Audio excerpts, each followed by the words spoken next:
título que eu vou tratar hoje é um chamado à obediência. Primeiro eu quero ler alguns textos da palavra e mais para a parte do final eu vou trabalhar especificamente o texto sequência dos evangelhos que a gente tem trabalhado. Então já faz 2 anos e 8 meses que eu estou pregando especificamente em cima dos 4 evangelhos. Então estamos quase na reta final, porque Jesus, os textos agora já estão tratando da última semana de Jesus, antes de sua crucificação. E eu quero trabalhar esse tema, que é a questão da obediência. Um chamado à obediência. Então eu quero orar antes de tudo. Vamos fechar nossos olhos. Deus Santo, nós nos colocamos diante do Senhor. Pedimos, Pai, que essa palavra, Deus, que será ministrada em nossas vidas nessa noite, que elas nos transformem, Senhor Jesus. Não queremos apenas ter conhecimento da Tua palavra, como uma espécie de informação. Nós queremos sim, Senhor Jesus, que a Tua palavra nos transforme. Mas nos transforme de verdade, Senhor Jesus. Nos transforme naquilo que o Senhor sonha, aquilo que é realmente a Tua vontade para cada um de nós, Senhor. Nós somos cativos do Teu Espírito, cativos da Tua palavra. Colocamos nossas mentes, Senhor Jesus, submetemos nossas mentes cativas ao Teu Espírito. Fale conosco por meio da Tua palavra. Em Teu nome, Jesus. Amém. Então nós vamos ler alguns textos. E para quem está com uma Bíblia aberta aí ou com o celular, quero começar com Lucas capítulo 6, o versículo 46. Depois os demais textos serão no Evangelho de João, mas especificamente eu quero iniciar com Lucas capítulo 6, o verso 46.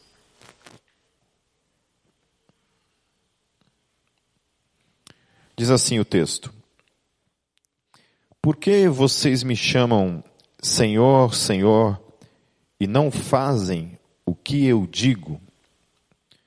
Então, o senhorio, nós chamarmos Jesus de Senhor, tem uma implicação na palavra. E a implicação está em obedecer.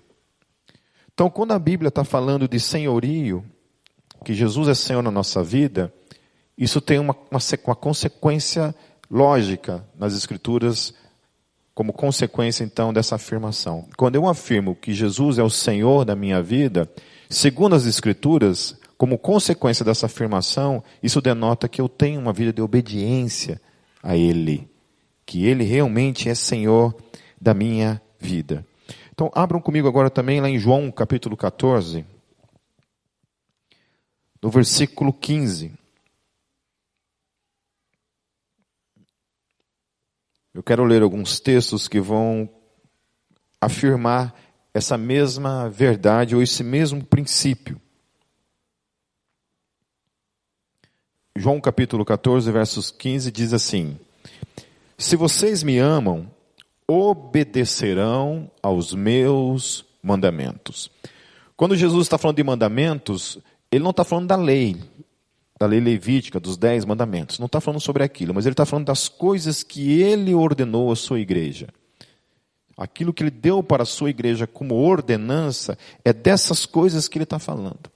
Depois, no final, eu vou trabalhar especificamente o que são essas coisas que Jesus nos deixou especificamente como igreja, para nós vivemos debaixo dessa realidade da igreja. Então, quando ele está falando de vocês não vivem os meus mandamentos, se vocês me amam, vocês devem viver esses meus mandamentos, ele está falando especificamente dos mandamentos dele, das coisas que ele delegou para a igreja, que ele disse para mim e para você que nós devemos fazer como igreja.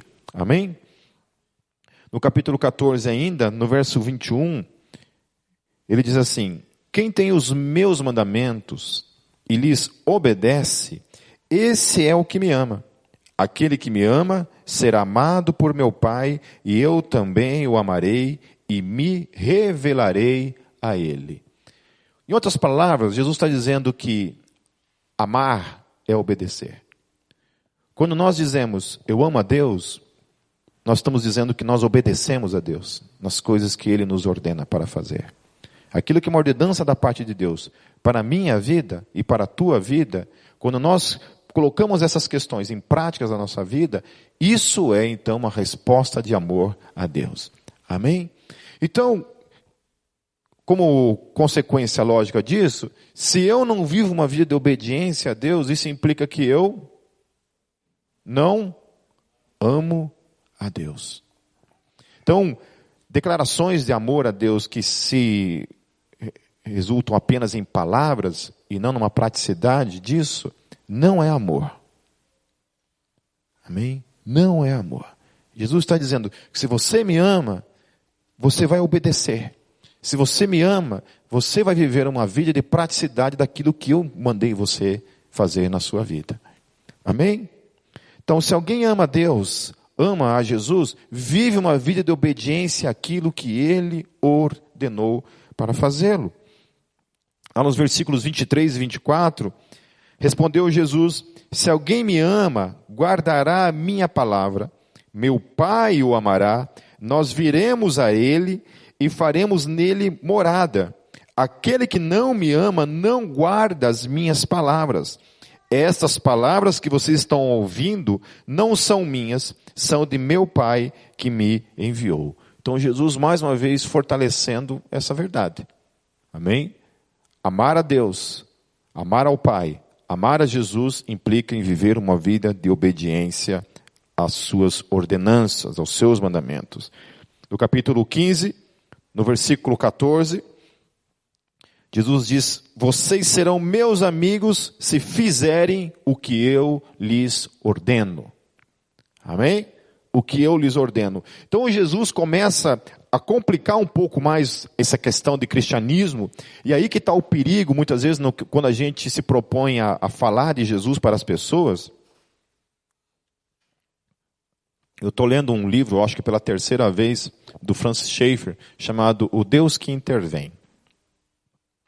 E tem um capítulo desse livro em que o Francis Schaeffer trabalha toda a questão da apologética, nesse livro todo, trabalhando a questão de como que você tem que anunciar o evangelho para essa geração secularizada que está aí fora. Essa geração cética, essa geração que deu as costas para o absoluto, essa geração que deu as costas para Deus, essa geração que não acredita mais na Bíblia, essa geração que não acredita em Deus. Então ele ensina como que você desconstrói os alicerces que essas pessoas estão fundamentadas. E eu chego à conclusão então, chega um momento em que se conclui, em que a pessoa ou ela se rende a Deus, ou corre um sério risco dessa pessoa cometer um suicídio. Tamanho é o desespero em que o Francis Schaeffer coloca a pessoa. Porque ele desmonta tudo. Deus não existe, tem certeza que Deus não existe? Então tá, então vamos trabalhar as coisas pelas quais você fundamenta a sua vida. Daí ele começa a desconstruir tudo. Tudo aquilo que o cara se apega para que tenha um estilo de vida, uma existência, plausível nesse mundo, ele vai destruindo. Ele vai desconstruindo.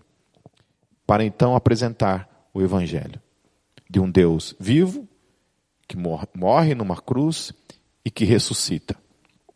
E ele apresenta isso como verdade. Então, nós somos chamados para obedecer a Jesus, para fazer aquilo que Ele mandou a gente anunciar.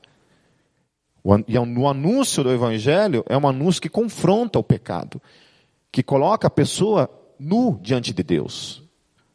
Coloca o ser humano nu diante de Deus. Ao ponto de não ter para onde ir. No desespero. Em que ela se vê numa posição, então, ou ela entrega a vida dela para Deus, ou ela corre um sério risco de se suicidar. É uma coisa meio faca na caveira um negócio, né? A esposa dele falou para ele assim, você não tem medo que alguém um dia cometa suicídio por causa dessa sua forma de abordar e apresentar o Evangelho? Ele falou assim, mas eu prefiro correr o risco de uma pessoa se suicidar do que dar tapinha nas costas e conduzi-la ao inferno. Que é isso que essa geração hoje, que essa geração de crentes relativistas, de crentes que apresentam o evangelho, vem para Jesus que a sua vida vai ser legal. Vai ser legal caramba.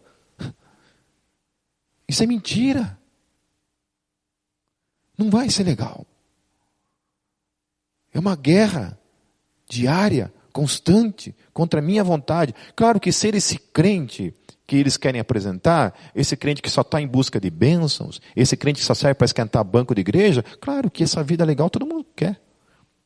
Agora, quando você tem uma vida de obediência a Deus, de fazer aquilo que não é a tua vontade, mas a vontade de Deus, aí o bicho pega. Aí o bicho pega. Que é o que esses caras estão fazendo. É o que esses caras estão fazendo. Esses dias eu confrontei uma pessoa numa visita, numa conversa, a respeito dessa questão do evangelho. E a pessoa me falando coisas como, por exemplo, não, mas agora eu estou servindo melhor a Deus fora da igreja. Entendeu? Eu tenho apresentado melhor o amor de Deus fora da igreja. Não estou mais sabendo da igreja. E eu usei meio que o argumento do Francis Schaeffer, fui desconstruindo os argumentos da pessoa ao ponto em que ela chegou à conclusão. Parou de se enrolar toda e falou assim, olha, realmente eu não conheço Deus. Eu falei, aí, agora sim, até aplaudi. Eu falei, agora nós chegamos à conclusão real e verdadeira. Você não conhece o Deus da Bíblia. Não conhece o Deus da Bíblia. Porque hoje nós temos dois cristianismos no Brasil, em especial. Nós temos o cristianismo da Bíblia, que é esse que confronta o homem, que leva o homem ao arrependimento, que leva o homem à mudança de vida, e temos um outro suposto cristianismo, que não é o cristianismo da Bíblia, que é um cristianismo politicamente correto. É um cristianismo que aceita tudo, está tudo certo, porque Deus é amor, porque Deus é um cara legal, que é um Deus que está disposto a negociar qualquer coisa para te salvar. Mas esse não é o Deus do Evangelho. Não é o Deus que a Bíblia apresenta, e depois eu vou falar por que não é. Mostrar o que realmente a Bíblia está falando. Qual é o verdadeiro Evangelho que a Bíblia nos coloca para a gente apresentar para nós mesmos, uma vez, primeiramente é apresentado para nós mesmos, e depois é apresentado para os demais. Então, nós fomos chamados para pregar o Evangelho. O que é o Evangelho? O Evangelho que Jesus nos ensinou para apresentar. Não esses evangelhos que estão supostamente sendo apresentados aí. Me mandaram um vídeo essa semana, me marcaram num vídeo de um pastor, eu não vou citar o nome dele, na verdade não lembro nem o segundo nome dele, pastor lá, falando que Jesus não era marginal, era um termo que, tipo intransigente, que confronta, subversivo. Jesus era subversivo, então Jesus ele confrontava a religião, né, que estava ali, confrontava o império, confrontava um monte de coisa assim. Eu achei me perguntaram qual que era a minha opinião. Eu falei assim, olha, minha opinião é que tudo isso daí realmente é verdade. Porém, eu não conheço o cara que está falando isso, então eu não vou julgar ele, não sei qual que é a aplicação que ele faz dessas coisas. De que Jesus é subversivo, nesse ponto de vista era. Ele era subversivo do ponto de vista daqueles que estão olhando para ele, como subversivo. Então, a religião judaica, quando olhava ele como um subversivo. O Império Romano, quando olhava para ele como um subversivo. Mas ele não era um subversivo. Jesus era um cara que estava apresentando a verdade. E a verdade confrontava aquilo que era subversivo, aquilo que era contrário a Deus, aquilo era subversivo ao reino de Deus. Aquilo era subversivo à verdade. Então depende do ponto de vista. Eu falei para ele o seguinte, falei assim, olha, se isso for colocado em contraponto com as outras verdades acerca da pessoa de Jesus, de quem ele era, eu valido isso e assino embaixo. Mas enquanto eu não souber qual é a conclusão que ele está tomando para aplicar essas verdades de que Jesus era subversivo, eu não assino. Porque isso pode ser usado então para dizer que se reunir como igreja, não querer se reunir como igreja, é ser subversivo como Jesus também era. Não acreditar mais na palavra de Deus como verdade é ser subversivo, é confrontar as Escrituras assim como Jesus confrontava a lei. Então, estou fora. Porque não é isso. Não é isso. Então, é um perigo. A gente está vivendo num momento perigoso, onde você ser ortodoxo é cafona. O negócio é ser liberal. É aceitar tudo, assinar embaixo de tudo. No livro de 2 João, capítulo 1, verso 6, diz assim: e este é o amor, que andemos em obediência aos seus mandamentos. Como vocês já têm ouvido desde o princípio, o mandamento é este, que vocês andem em amor. Aleluia. Começa aí um dos mandamentos. Qual o mandamento de Jesus? Nós temos que andar em amor. Não esse amor que esses movimentos liberais, esses movimentos que estão aí fora, politicamente correto, estão propondo. Não é aquele amor, não. É um amor diferente. É um amor em Cristo Jesus. É um amor de mim para com vocês. Mas não é um amor que abraça simplesmente o pecado, como a gente vai ver ali para frente. Em 1 João, no capítulo 5, versos 2 e 3, diz assim: assim sabemos que amamos os filhos de Deus, amando a Deus e obedecendo aos seus mandamentos. Porque nisto consiste o amor a Deus, obedecer aos seus mandamentos, e os seus mandamentos não são pesados. Amém? Então está dizendo o seguinte: como é que você ama os filhos de Deus? Amando a Deus e obedecendo aos seus mandamentos. Esse é um princípio básico, meus queridos, para viver como igreja. É cada um tomar uma postura e buscar viver uma vida de santificação. Cada um de nós tomar conta de si, cuidar de si. Se nós não vivemos isso, se cada um... O problema da igreja, que às vezes o que acontece, e que a gente vivencia isso muito, nós tivemos uma reunião esses dias, onde foi trabalhada essa questão, por que tem gente que some, por que a igreja às vezes vivencia algumas crises, né? E eu falei assim, cara, tudo se resume numa questão. Quando cada um começa a preocupar somente consigo mesmo e começa a dar lado para a carne. Entendeu? Começa a viver para si mesmo, dar lado para a carne, não pensa no outro quando vai pecar, não está nem aí para ninguém quando está cometendo um erro, quando está cometendo um pecado e se entregando para esse tipo de coisa. E a gente pensa, às vezes assim, eu penso que quando eu erro, quando eu peco, eu penso que isso só implica na minha vida. Que isso só tem um resultado sobre a minha própria vida. Depende. Depende. E a verdade é que, sem eu ter noção disso, tudo o que eu faço de errado afeta a vida de vocês. E assim como tudo aquilo que vocês fazem de errado afeta a minha vida. Aquilo que eu negligencio no meu ministério vai afetar a vida de vocês. Aquilo que vocês negligenciam no ministério de vocês vai afetar a minha vida. E vai afetar a vida de todos nós. É assim. É assim que a coisa funciona. Se todos nós cuidássemos com as nossas atitudes, as nossas ações, visando também o outro, as coisas seriam diferentes. As coisas seriam diferentes.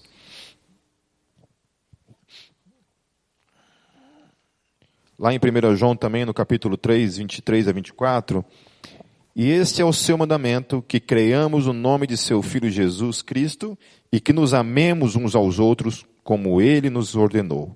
Os que obedecem aos seus mandamentos permanecem nele, e Ele neles. Deste modo sabemos que Ele permanece em nós, pelo Espírito que nos deu. Então essa vida de obediência ao chamado, àquilo que Jesus nos ordena, também implica também nessa questão da permanência. Verdadeira em Deus. Quando eu não vivo uma vida de obediência a Deus, eu não estou mais nele. Eu estou equivocado. Quando eu permaneço naquele mesmo erro sempre, ao invés de mudar de vida, mudar de estilo de vida, isso tem uma implicação. Que Deus não está em mim. É o que o texto está falando. Olha, se vocês vivem uma vida de obediência, eu estou em vocês, o Pai está em vocês, nós estamos vivendo essa vida de comunhão. Agora, se eu não vivo uma vida de obediência, o Pai não está em mim, Jesus não está em mim, e nós não temos comunhão. Amém? E o último texto, antes de entrar no texto dos evangelhos, diz assim: se alguém afirmar, eu amo a Deus, mas odiar seu irmão, é mentiroso, pois quem não ama seu irmão a quem vê, não pode amar a Deus a quem não vê. Ele nos deu este mandamento: quem ama a Deus, ame também a seu irmão. Ponto. Hoje eu vi me mandaram no WhatsApp um negócio bem legal. Deixa eu ver se eu abro meu WhatsApp aqui. Sessão WhatsApp agora. Estava procurando uma igreja perfeita e resolvi ligar para o apóstolo Paulo. Será que existe uma? Alô? É o apóstolo Paulo? Sim, é ele. Paz do Senhor. E daí Paulo responde: graça e paz do Senhor Jesus Cristo. Desculpe o incômodo, apóstolo, mas estou precisando da sua ajuda. Pois não, preciso de ajuda na minha vida cristã. Andei me decepcionando com muita coisa na igreja a qual pertenço. Estou naquela fase self-service, ou seja, desigrejado. E estou escolhendo uma igreja perfeita para eu congregar. Gostaria de ter informações sobre algumas igrejas. Pois não, ficaria satisfeito se puder ajudar. O apóstolo Paulo responde. Me diga uma coisa, estou pensando em congregar em Corinto. Seria ela perfeita? Paulo responde: olha, a igreja de Corinto tem grupinhos, ou seja, tem panelinhas. Tem inveja, tem contendas, brigas na justiça e fornicários. Você sabe o que é fornicários? É o tchaca-tchaca na buchaca antes de casar. Nossa! Mas e a igreja de Éfeso? Foi uma igreja alicerçada na palavra. Mas ultimamente tem muita gente sem amor por lá. Então, e se congregar em Tessalônica? Tessalônica, olha, tem alguns que andam desordenadamente e não gostam de trabalhar. Essa aqui é a igreja do PT lá, galera. Brincadeira, viu, gente? Como está difícil, hein, Paulo? E se eu for para a igreja de Filipos? Filipos é até uma igreja boa, mas tem algumas notas destoantes. Tem duas irmãs lá, uma se chama Evódia e a outra Sintique, que se desentenderam e estão sem conversar uma com a outra. Mas por quê, Paulo? Não sei bem, acho que foi por causa do uniforme da festa da União Feminina da igreja de Filipos. Então acho que vou mudar para Colossos e vou congregar lá. Olha, em Colossos o problema é doutrinário. Tem uns hereges que estão querendo rebaixar a pessoa de Cristo, dizendo que ele não é Deus. O negócio está tão feio lá que está tendo até culto aos anjos. Meu Deus! E se eu for para a Galácia? Olha, na Galácia tem crentes se mordendo e devorando uns aos outros. Nossa, realmente está difícil. Entrei em contato com o apóstolo João porque eu pensei em congregar em Tiatira, mas ele me disse que é uma igreja tolerante com o pecado, pois tem tolerado uma mulher que se diz profetiza e tem ensinado a se prostituir e comer sacrifícios de idolatria. Pensei em ir para a Laodiceia, mas João me disse que eles são muito indiferentes, são mornos.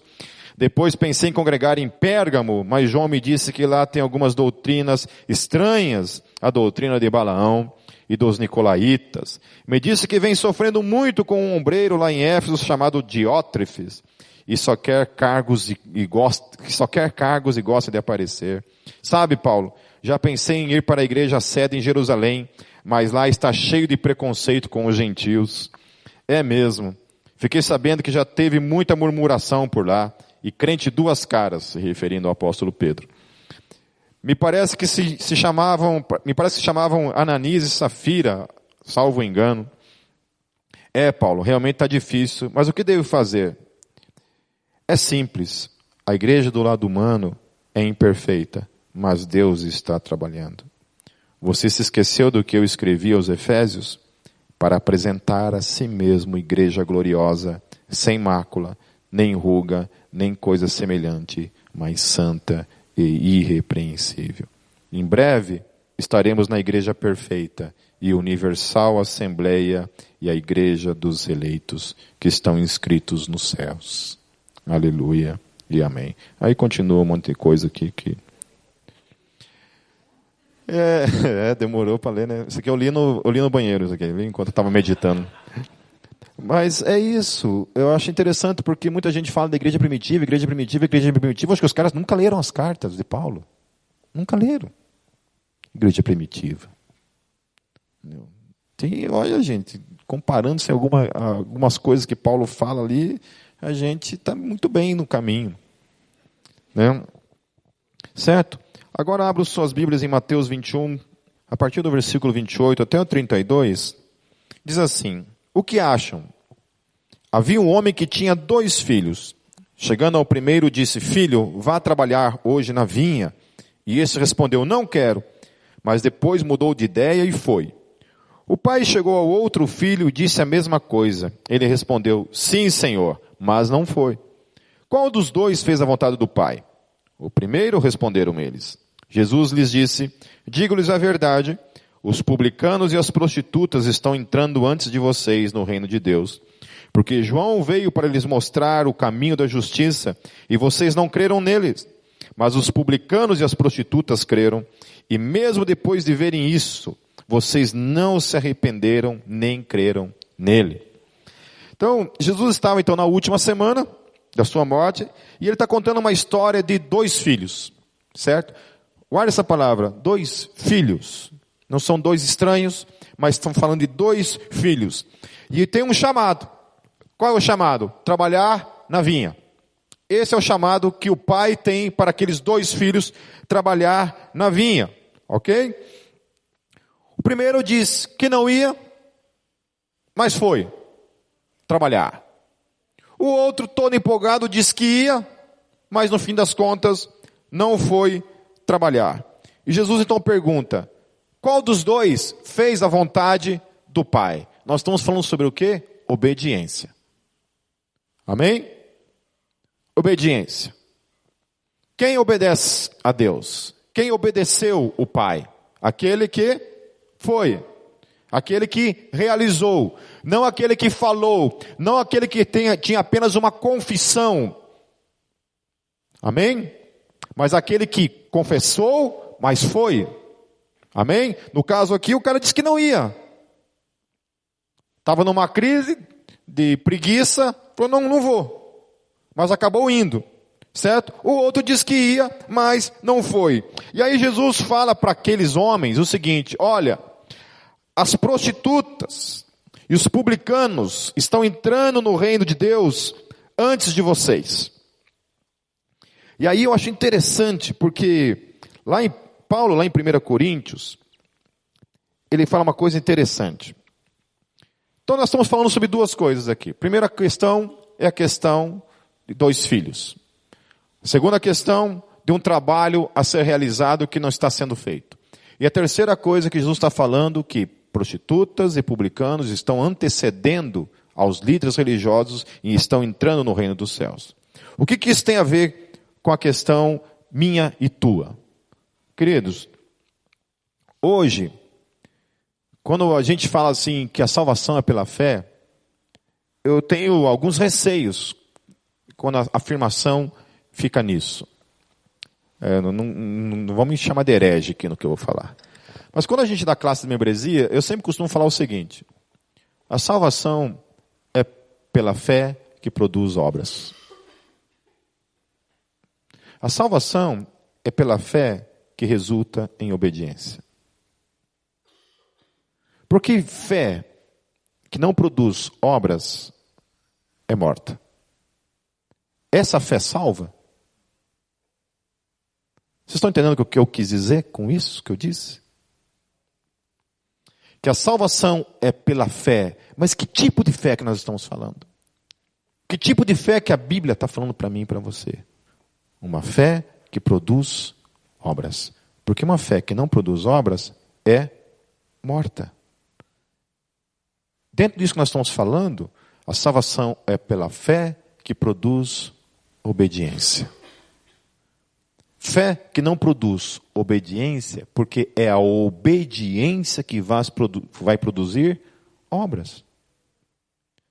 Se eu tenho somente fé e eu não obedeço, se eu não obedeço, não vai produzir absolutamente nada.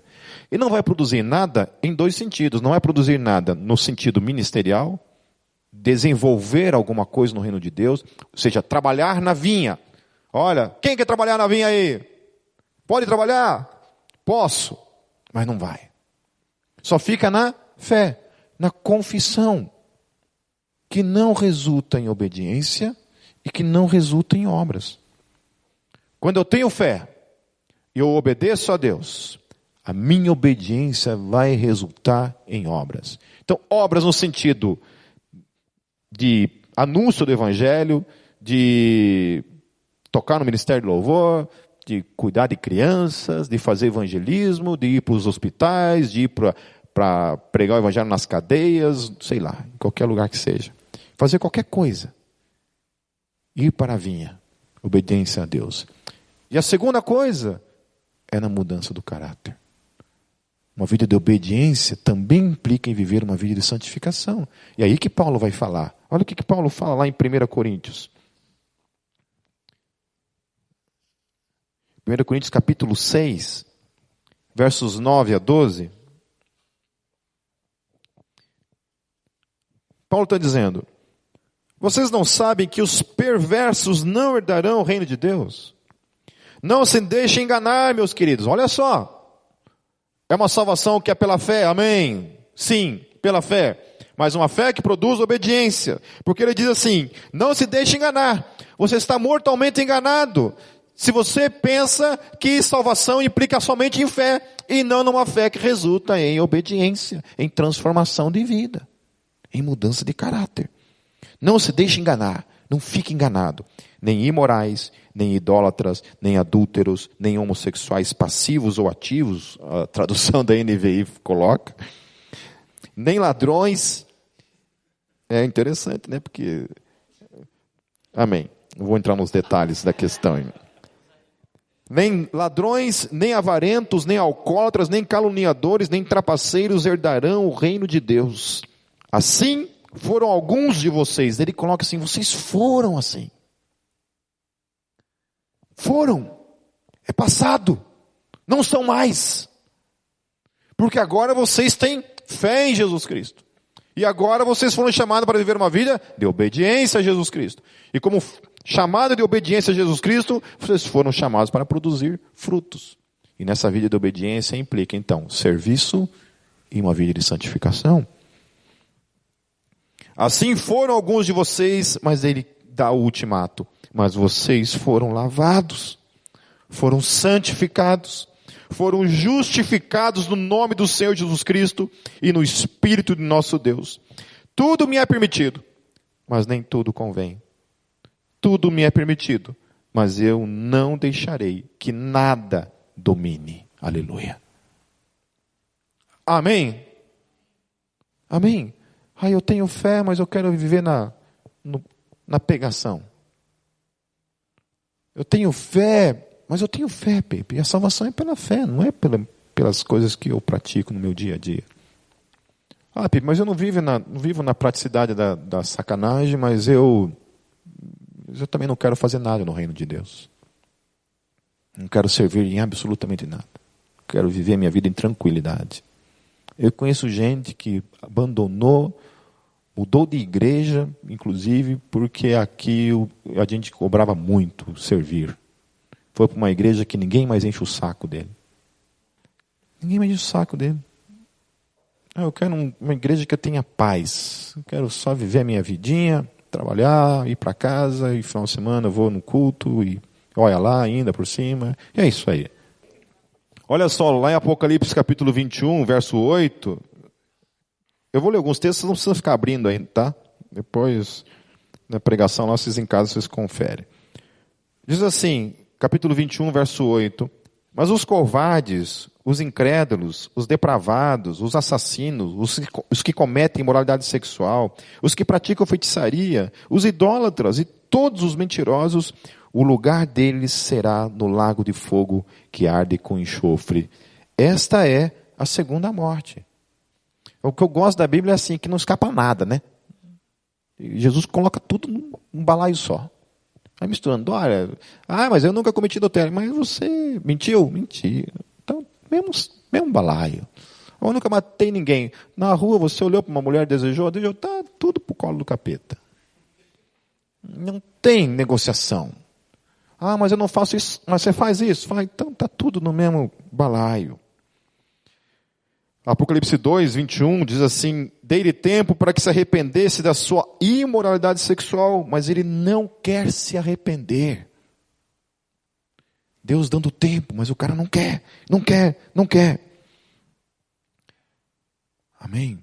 E uma coisa interessante que Jesus fala lá no texto, ele fala assim: porque João veio para lhes mostrar o caminho da justiça e vocês não creram nele.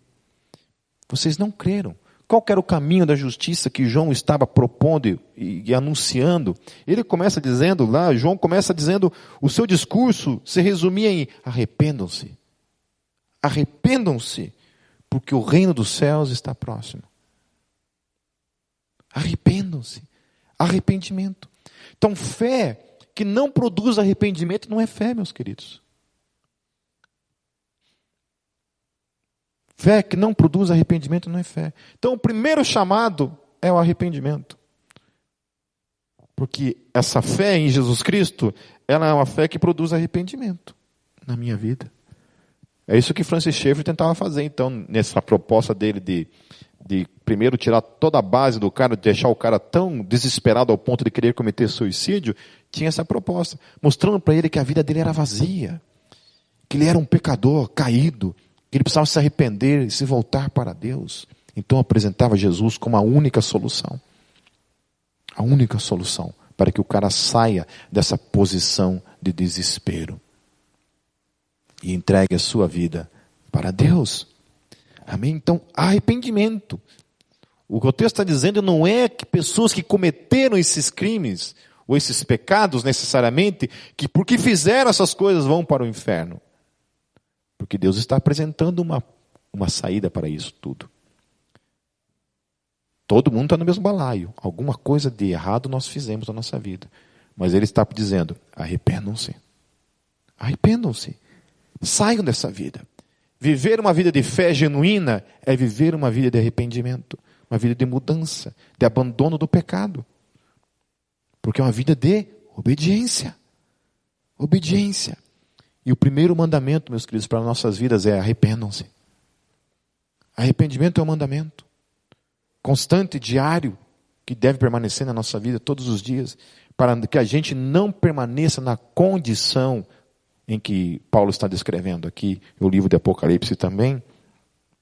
Daí vem Jesus em seguida, diz assim o texto, lá em Mateus capítulo 4, verso 17, daí em diante Jesus começou a pregar: arrependam-se, pois o reino dos céus está próximo. Jesus ele não começa o ministério dizendo assim: aceitem Jesus. Jesus começa o ministério dizendo: arrependam-se. Vocês estão caídos, vocês estão caminhando para o inferno, vocês estão vivendo uma vida de pecado. Arrependam-se.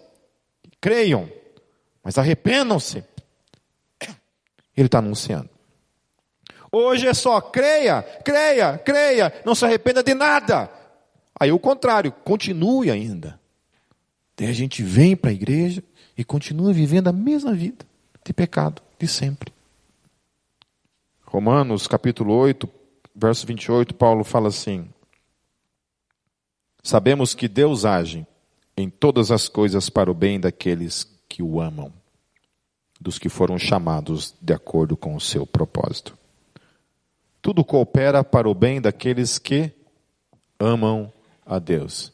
E quem ama a Deus? Quem obedece. Então esse texto está dizendo exatamente assim, meus queridos. Tudo coopera para o bem daqueles que obedecem a Deus. Tudo coopera para o bem daqueles que vivem uma vida de arrependimento, de santificação diante de Deus. Bom, aí tudo coopera, porque eu obedeço. Do contrário, quando eu faço uma caca na vida, isso não significa que aquilo vai cooperar para a minha vida, porque muita gente tem esse entendimento. Se Deus permitiu, tudo vai cooperar. Não. Tudo coopera para o bem daqueles que estão em obediência a Deus. Que vivem uma vida de obediência a Deus. As coisas cooperam. Porque a mão de Deus está ali. Eu já vi gente que vivenciou uma situação de adultério na sua vida e chegou para mim e falou: por que Deus permitiu?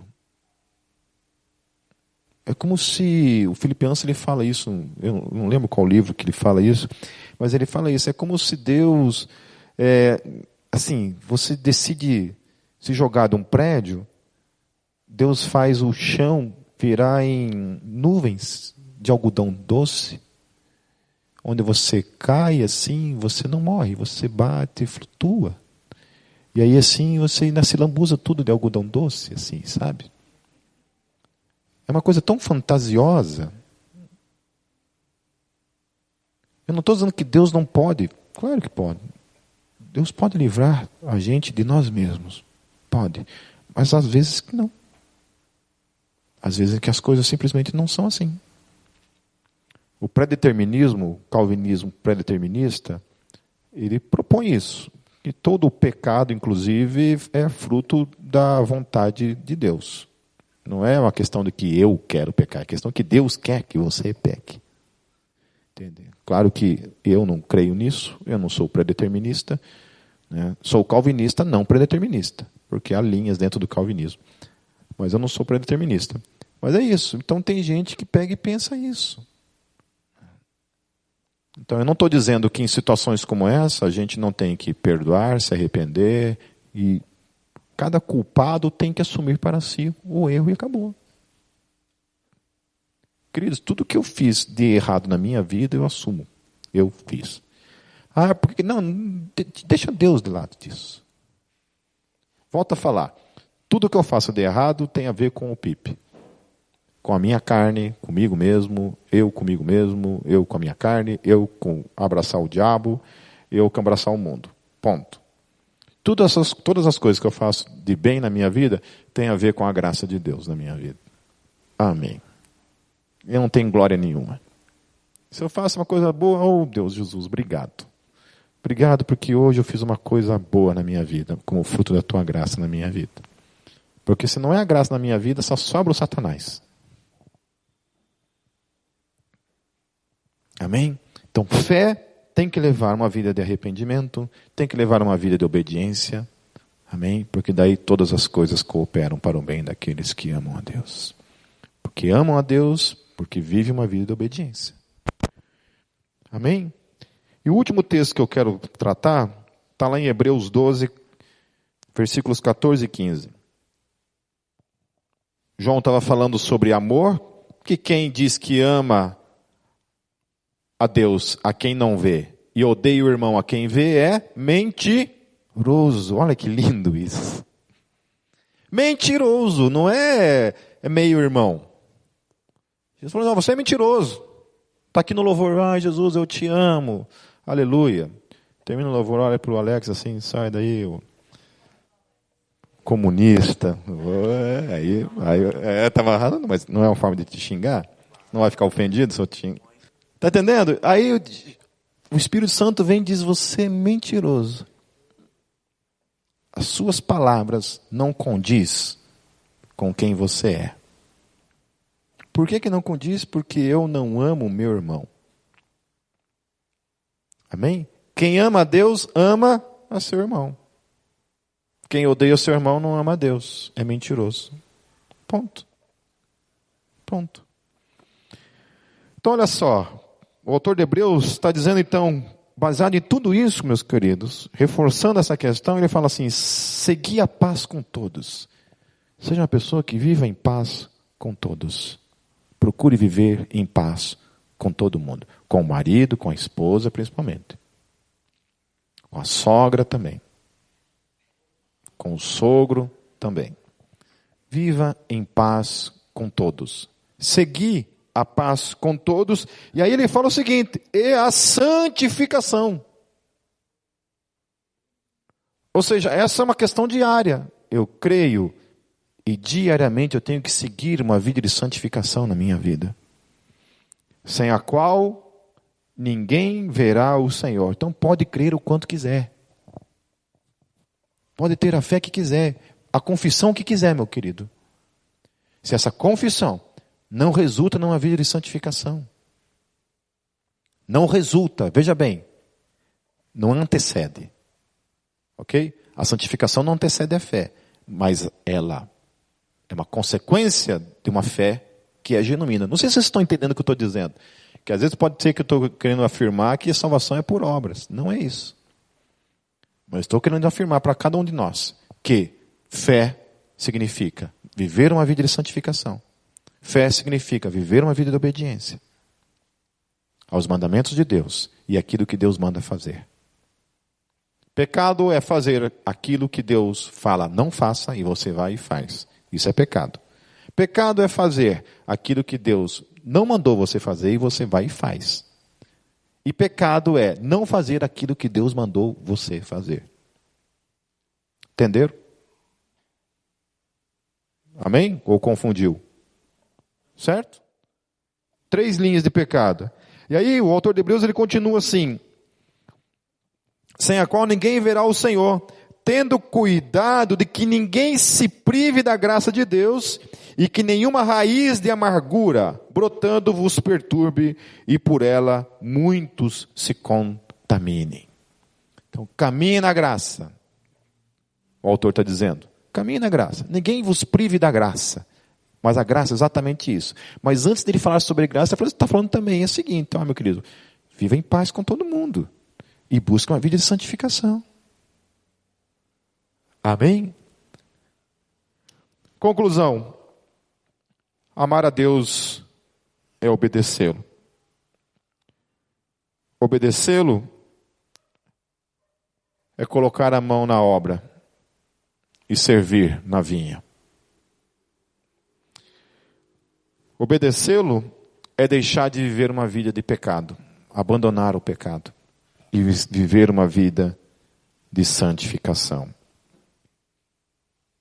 Amém? Esse é o chamado de Deus para mim e para a tua vida.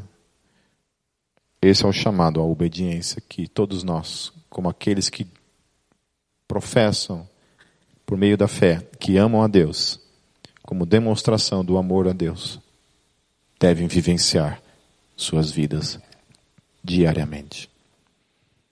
Feche seus olhos. Senhor Jesus, a gente ouve falar muito em obediência com relação ao chamado, ao serviço que cada um de nós devemos desenvolver, desempenhar.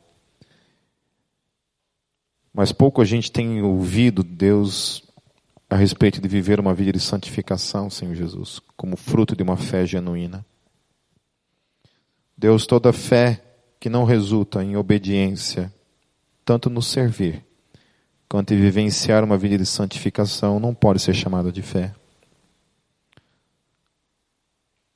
Fé que não resulta em obras, fé que não resulta em transformação do caráter, não é a fé que a tua palavra nos apresenta. E nós queremos essa fé, Deus, para as nossas vidas. Nós queremos essa fé, Deus, que não fica apenas na confissão, Deus, mas se transforma realmente, Senhor Jesus, em atitudes, tanto de serviço, quanto de transformação de caráter. Produz em nós, Senhor Jesus, o teu caráter. Produz em nós, Senhor Jesus, a tua vida. Nós queremos, Senhor Jesus, viver uma vida de obediência como o Senhor vivenciou. Queremos vivenciar uma vida de santificação como o Senhor vivenciou. Deus, que a gente não seja enganado, Senhor Jesus. Conforme a Tua palavra fala, Senhor Jesus, se nós vivenciarmos uma vida de praticidade do pecado, Senhor Jesus, isso denota que a nossa fé não é genuína. Isso denota que nós não fomos transformados verdadeiramente pelo Teu Espírito. Que o Teu Espírito não habita em nós, Senhor Jesus. Deus, que a gente viva, Senhor Jesus, diariamente uma vida de arrependimento. E uma vida de busca, de santificação. Onde o pecado, Deus, passa a ser um acidente na nossa vida. Mas não uma constância, Deus. Nós não fomos chamados para sermos escravos do pecado. Mas sim somos escravos do Senhor Jesus. Tu és o nosso Senhor. Aquele que reina sobre todos nós. Nos transmita, Senhor Jesus, a Tua vida, por meio do Teu Espírito que habita em nossas vidas. É o que eu oro e peço, em Teu nome, Jesus. Amém.